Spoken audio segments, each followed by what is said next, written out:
Yes, good morning, students. Today we start Hindi Vyakran Lesson 3 शब्द रचना.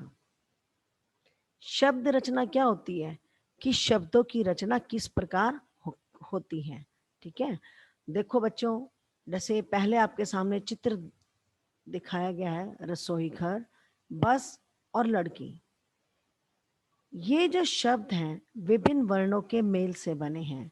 जो शब्द विभिन्न वर्णों के मेल से बनते हैं और उनका कोई सार्थक अर्थ होता है वो कहलाते हैं शब्द.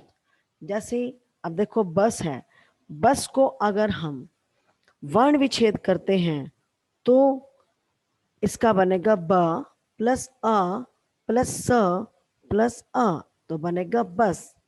ऐसे ही लड़की ल प्लस अ प्लस ड प्लस अ प्लस क प्लस ई. अब आपने इसमें देखा होगा कि इसमें आ का प्रयोग किया गया है. आ का प्रयोग क्यों किया गया है? क्योंकि स्वर को आ एक स्वर है और बिना स्वर के यहाँ पर ई का प्रयोग किया गया है. तो ये जो है स्वर है, बिना स्वर की सहायता के हम व्यंजनों का उच्चारण नहीं कर सकते. और जब हम इसका वर्ण विच्छेद करते हैं तो उसमें हमें व्यंजन के साथ स्वर को भी जोड़ना पड़ता है. ठीक है, जैसे अब नेक्स्ट आया रसोई घर, र प्लस अ प्लस स प्लस ओ. सा पे ओ की मात्रा है ना, तो यहाँ पर हम ओ लिखेंगे, फिर प्लस ई प्लस घ प्लस अ प्लस र प्लस अ, तो शब्द बनेगा रसोई घर.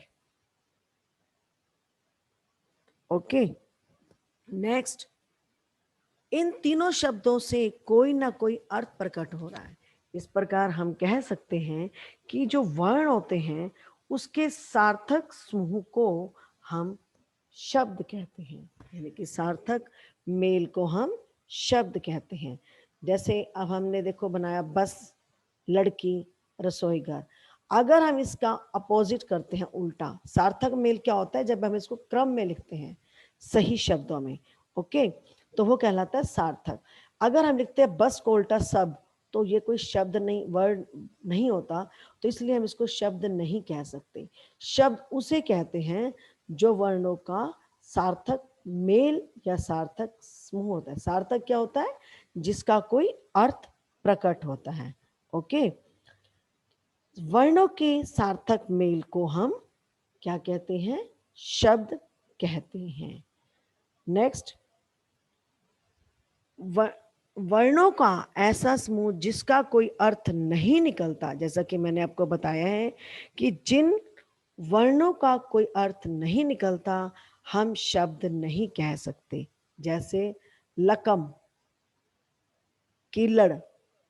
देखो अब ये शब्द बनते हैं, वैसे ही शब्द बनेगा कलम, कमल, और ये बनेगा लड़की. अगर हम इसको लकम और कीलड़ लिखते हैं तो इनको हम शब्द नहीं कहेंगे. इनको शब्द कहने के लिए हमें इसको कमल और लड़की के रूप में लिखना होगा, तभी ही ये शब्द कहलाएंगे. ओके, नेक्स्ट, हिंदी शब्दों का वर्गीकरण. अब देखो शब्दों का वर्गीकरण होता है कि हम इसको कितने भागों में इसको डिवाइड करते हैं, कितने पार्ट इसके होते हैं, यानी कि शब्द की रचना किस प्रकार की जाती है. नंबर 1 होता है बेटा उत्पत्ति के आधार पर. ठीक है. नंबर 2 बनावट. उत्पत्ति मतलब शब्द की उत्पत्ति कैसे हुई है. सबसे पहले शब्द की उत्पत्ति होती है ना. उत्पत्ति कैसे होती है? जब हम उसको सार्थक शब्दों को लिखते हैं तो शब्द बनता है. फिर बनावट, शब्द की बनावट कैसे होती है और उसका हम प्रयोग कैसे करते हैं. तो हिंदी में शब्दों का वर्गीकरण 3 प्रकार से किया गया है: उत्पत्ति के आधार पर, बनावट के आधार पर और प्रयोग के आधार पर. आइए अब सबसे पहले पढ़ते हैं उत्पत्ति के आधार पर. शब्द 4 प्रकार के होते हैं. फर्स्ट, तत्सम शब्द. तत्सम शब्द क्या होते हैं बेटा? ये शब्द संस्कृत भाषा से आए हैं.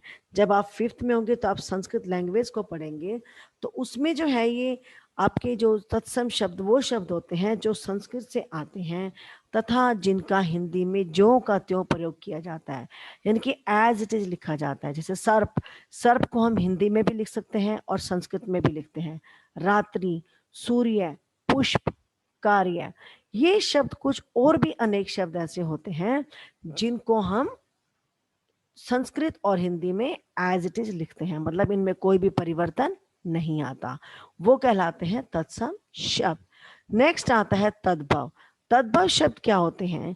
संस्कृत भाषा के जिन शब्दों के रूप में कुछ परिवर्तन करके उनका हिंदी में प्रयोग किया जा रहा है, उन्हें तद्भव शब्द कहते हैं। जैसे हमने सर्प बोला, सर्प को अगर संस्कृत में लिखते हैं, हिंदी में लिखते हैं, तब वो तत्सम शब्द कहलाएगा। लेकिन अगर हम सर्प को सांप लिखते हैं, रात्रि को रात लिखते हैं, सूर्य को सूरज लिखते हैं, पुष्प को फूल लिखते हैं, कार्य को काम लिखते हैं, और आपके सामने स्क्रीन पर और भी शब्द हैं जैसे दुग्ध, वर्ष, दधि, इनके अर्थ तद्भव शब्द लिखे हुए हैं, तो ये कहलाते हैं तद्भव शब्द। यानी कि जिनका संस्कृत से हिंदी में जब हम लिखते हैं तो इनके शब्दों के रूप में कुछ परिवर्तन आ जाता है, तभी हम हिंदी में इसको प्रयोग करते हैं। ये कहलाते हैं तद्भव शब्द। देशज। देशज का अर्थ होता है देश में उत्पन्न, यानी कि जो शब्द हमारे देश में उत्पन्न हुए हैं, यानी कि हमारे देश से ही लिए गए हैं। ये जो है भारत के विभिन्न क्षेत्रों की बोलियों से हिंदी में आए, यानी कि जो भारत के भिन्न भिन्न क्षेत्र हैं, जैसे आसाम है, अरुणाचल प्रदेश है, तमिलनाडु है, पंजाब है, और भी अनेक से जैसे राज्य हैं, उन क्षेत्रों से बोलियां ली जाती हैं, तो ये जो है उसी बोलियों से हिंदी में आए हैं। जैसे पगड़ी, खिड़की, जूता, पैसा, ऐसे अनेक बहुत से, थैला, थैला होता है ना, थैला का भी हम देश शब्द में कहते हैं। तो ऐसे अनेक से शब्द है बेटा जो हमारे देश में ही उत्पन्न हुए हैं। नेक्स्ट आता है विदेशी शब्द। विदेशी क्या होते हैं? विदेशी जैसे आप समझ रहे हो, नाम से ही पता लग रहा है कि विदेशी का अर्थ होता है दूसरे देश से आए हुए। इसको हम बोलते हैं विदेशी शब्द, मतलब आगत शब्द। जो शब्द दूसरे देश से आए होते हैं इसको बोलते हैं विदेशन शब्द। जैसे डॉक्टर, लालटेन, टिकट, कॉलेज, स्कूल, ऐसे अनेक शब्द हैं बेटा, बहुत सारे शब्द होते हैं जो हम दूसरी भाषाओं से ले रखे हैं, उनको हम बोलते हैं विदेशज शब्द। विदेशज दूसरी भाषाओं से लिए गया। ओके, ये हमने अभी पढ़ा उत्पत्ति के आधार पर। उत्पत्ति के आधार पर शब्दों को 4 भागों में बांटा गया है: तत्सम शब्द, तद्भव शब्द, देशज और विदेशज। ठीक है, अब हम पढ़ते हैं बनावट। नंबर 2 क्या आता है? बनावट, यानी कि इसकी बनावट कैसे होती है। सबसे पहले बनावट के आधार पर शब्द 3 प्रकार के होते हैं: रूढ़ शब्द, यौगिक शब्द और योग रूढ़। रूढ़ शब्द क्या होते हैं बच्चों? ये ऐसे शब्द होते हैं जिनके टुकड़े नहीं किए जा सकते, इनके अर्थ रूढ़ हो गए हैं, यानी कि जब हम इनको अलग अलग करते हैं तो उनका कोई भी अर्थ नहीं निकलता, मीनिंगलेस होते हैं। जैसे अब है घर, घर को अगर हम विच्छेद करते हैं तो घ प्लस रा, तो ना तो घा का कोई अर्थ निकलता है और ना ही रा का कोई अर्थ निकलता है। जैसे सेना, से प्लस ना, मे प्लस ला, हा प्लस थी, और जैसे गिलास, गी प्लस लास, ला प्लस सा, गिलास। ठीक है, तो ऐसे शब्द हैं जिनका कोई भी अर्थ नहीं निकलता जब हम उनको अलग अलग करते हैं, वो कहलाते हैं रूढ़ शब्द। उसके बाद आते हैं बच्चों यौगिक शब्द। यौगिक शब्द होता है, योग का अर्थ होता है जो 2 शब्दों से मिलकर बने हैं। योग का मतलब जोड़ होता है ना, कि जब हम 2 शब्दों को जोड़ते हैं तो उनसे कोई नया शब्द बनता है, और अगर इन दोनों को अलग अलग करते हैं बच्चों तो इनका जो है अर्थ भी निकलता है। यानी कि जब हम इन दोनों को अलग अलग करते हैं तो इन दोनों का अलग अलग अर्थ निकलता है। जैसे आपके सामने स्क्रीन पर है नील कमल। नील का अर्थ होता है नीला और कमल एक फूल का नाम है। तो जब हम नील कमल को विच्छेद करते हैं, संधि विच्छेद करते हैं, इनका वर्ण विच्छेद कर देंगे तो ये बनेगा हमारा नील प्लस कमल। ओके, तो पाठशाला, पाठ प्लस शाला। जैसे विद्यालय, विद्या प्लस आलय। विद्या क्या होता है? विद्या जहां पर हम पढ़ाई के लिए जाते हैं वो कहलाता है विद्या। और आलय क्या होता है? आलय होता है भवन, इमारत, मंदिर, यानी कि जहां पर विद्या ग्रहण की जाती है उसको हम बोलते हैं विद्यालय। तो बेटा इसका अलग अलग अर्थ निकलता है, इसलिए ये कहलाते हैं यौगिक शब्द। ठीक है, नेक्स्ट हमारा आता है योग रूढ़। अब एक आपका नया शब्द आ गया, योग रूढ़। योग रूढ़ शब्द क्या होते हैं बच्चों? योग रूढ़ शब्द वो होते हैं जिनके टुकड़े तो हो सकते हैं, पर उन टुकड़ों का सीधा अर्थ ना निकलकर कोई विशेष अर्थ निकलता है, यानी कि कोई तीसरा अर्थ निकलता है। ठीक है, जब हम उन दोनों को विच्छेद करते हैं उसके साथ साथ उसका एक तीसरा अर्थ निकलता है। जैसे पंख प्लस ज तो बना पंकज। पंख होता है कीचड़ और जा होता है जन्म लेने वाला, यानी कि कीचड़ में उत्पन्न होने वाला। क्या होता है कीचड़ में, क्या उत्पन्न होता है? कमल। तो इसका तीसरा अर्थ निकला कमल। जैसे नीलकंठ, नील होता है नीला, कंठ होता है गला, नीले कंठ वाला कौन होते हैं जिसका गला नीला होता है बेटा? शिव। ओके, लंबा प्लस उदर, लंबोदर। जब आ और ऊ मिलता है तो वो ओ बन जाता है बेटा, लंबा उदर। उदर होता है पेट और लंबा होता है बड़ा, तो बड़े पेट वाले कौन होते हैं? गणेश। ऐसा ही एक एग्जांपल मैं आपको दे रही हूं, वो होता है 10 मुखी, 10 मुख वाला। 10 मुख किसके थे? रावण के, तो उसका तीसरा अर्थ बनेगा रावण। चतुर्भुज, 4 भुजाएं हैं जिसकी, कौन है? ब्रह्मा, विष्णु, है ना। तो जिसका तीसरा अर्थ निकलता है वो कहलाते हैं योग रूढ़ शब्द। अभी हमने पहले पढ़ा उत्पत्ति के आधार पर, उसके 4 प्रकार के शब्द होते हैं। अब दूसरा है बनावट के आधार पर, ये 3 प्रकार के होते हैं, रूढ़ शब्द, यौगिक शब्द और योग रूढ़। अब थर्ड आता है हमारा प्रयोग के आधार पर, कि हम इनको प्रयोग कैसे करते हैं।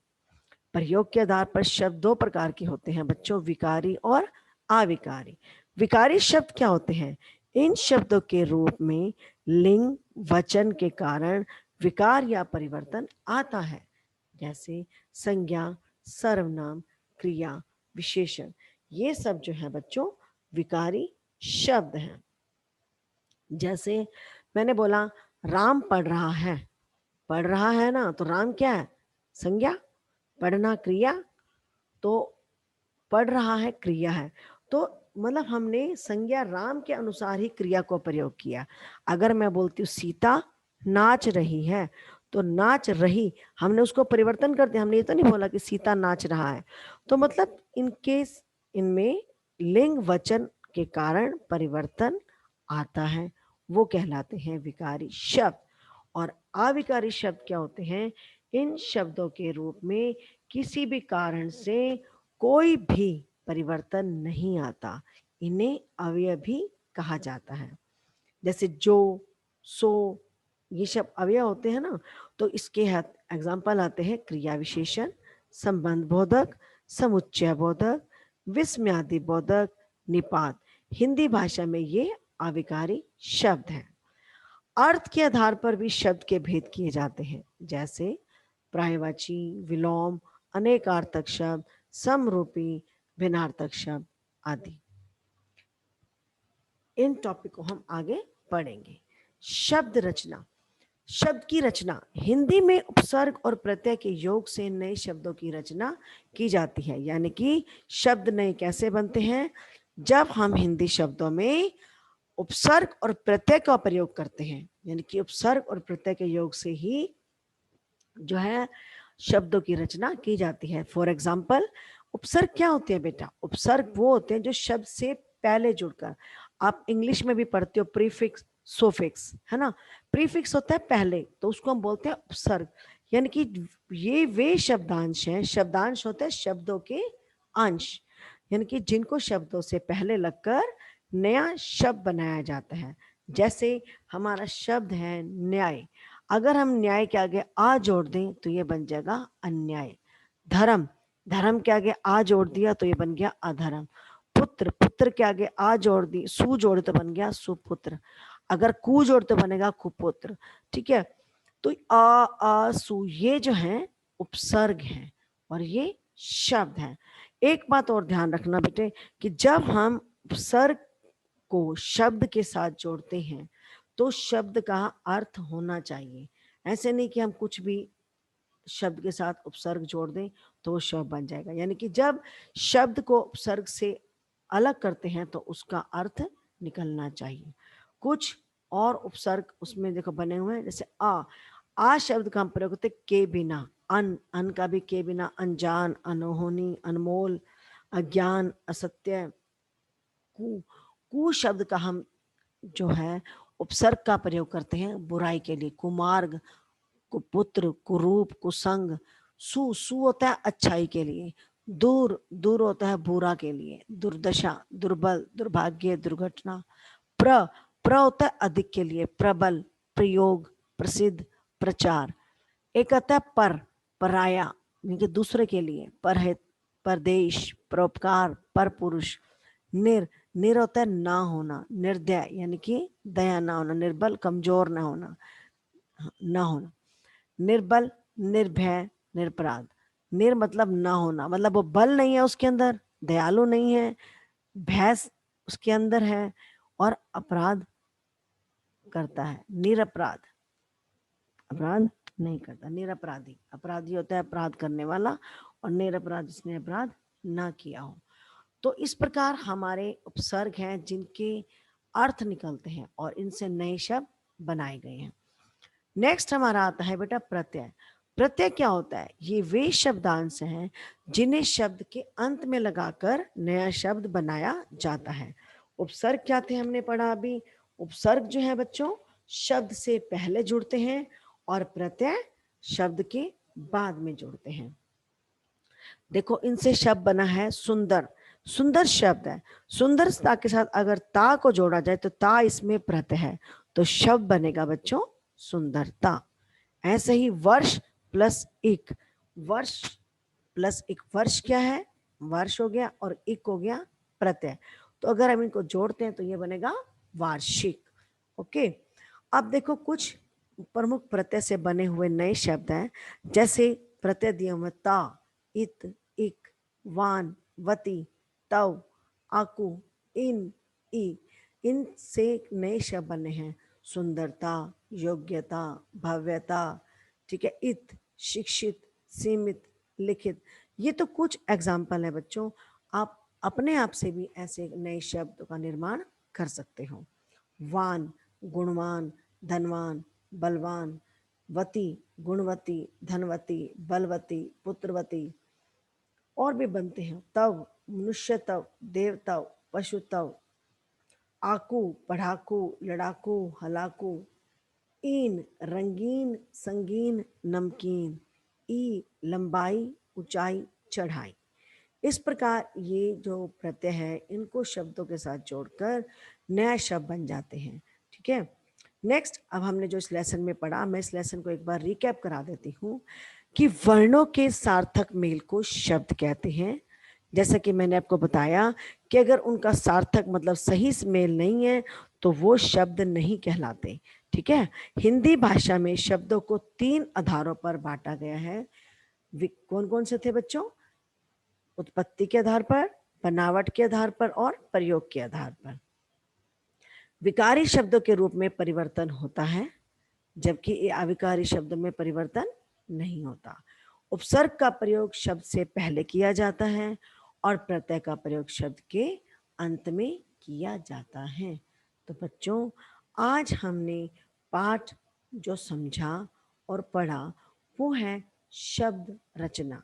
शब्द रचना मतलब वर्ड फॉर्मेशन, यानी कि शब्दों की रचना किस प्रकार होती है। अब आप समझ गए होंगे कि शब्द किस प्रकार बनते हैं, यानी कि वर्णों के सार्थक मेल से ही शब्द का रचना होती है।